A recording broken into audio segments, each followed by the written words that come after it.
Hello, and welcome to the Daily Showdown, where I give you the news with a twist of humor. I'm your host, that's Soy Boy. Today's top story, the recent bank bailout. Yes, you heard that right. The government has once again stepped in to save two big banks from collapse, Silicon Valley Bank and Signature Bank. These banks were hit hard by the crypto crash and the NFT bubble burst, and they ran out of money to pay their depositors. Now, some people are calling this a bailout, and others are calling it a bail-in. What's the difference? Well, a bailout is when the government uses taxpayer money to rescue a failing bank. A bail-in is when the government uses the bank's own money to rescue a failing bank. Sounds fair, right? Well, not exactly, because the bank's own money includes your money. Yes, your deposits, your savings, your retirement funds. All of that could be used to prop up a bank that made bad decisions and gambled with your hard-earned cash. So how did this happen? Well, it turns out that these banks were heavily invested in crypto and NFTs, which are digital tokens that represent anything from art to memes to tweets. They thought they could make a quick buck by riding the hype wave of these new technologies, but they didn't realize that these things were volatile, unpredictable, and sometimes just worthless. For example, one of the NFTs that Silicon Valley Bank bought was a picture of a rock. Yes, a rock,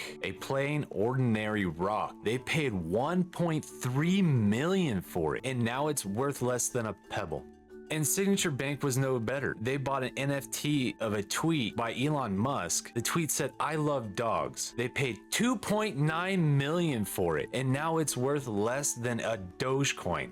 So these banks lost millions of dollars on these NFTs. They had no money left to pay their depositors. That's when the government stepped in and said, "Don't worry, we got you covered." They used the money from the Federal Deposit Insurance Corporation, the FDIC, which is a fund that banks pay into to insure their deposits up to $250,000 per account. But here's the catch. The FDIC fund only has about 120 billion in it, and these two banks have about 300 billion in deposits. So there's not enough money in the fund to cover all the deposits. That means some depositors will get their money back and some won't. Who gets to decide they get their money back and who doesn't? Well, that's up to the government, and you know how good they are at making decisions. So if you have an account with Silicon Valley Bank or Signature Bank, you might want to check your balance and see if you have a big fat zero. Don't panic. Just remember, it's not a bailout, it's a bail-in. That's all for our show today. Thank you for watching the Daily Showdown. Tune in next time for more news. Be sure to subscribe and comment down below on what you think.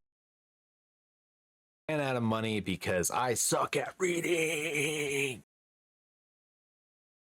We're hit by the NFT.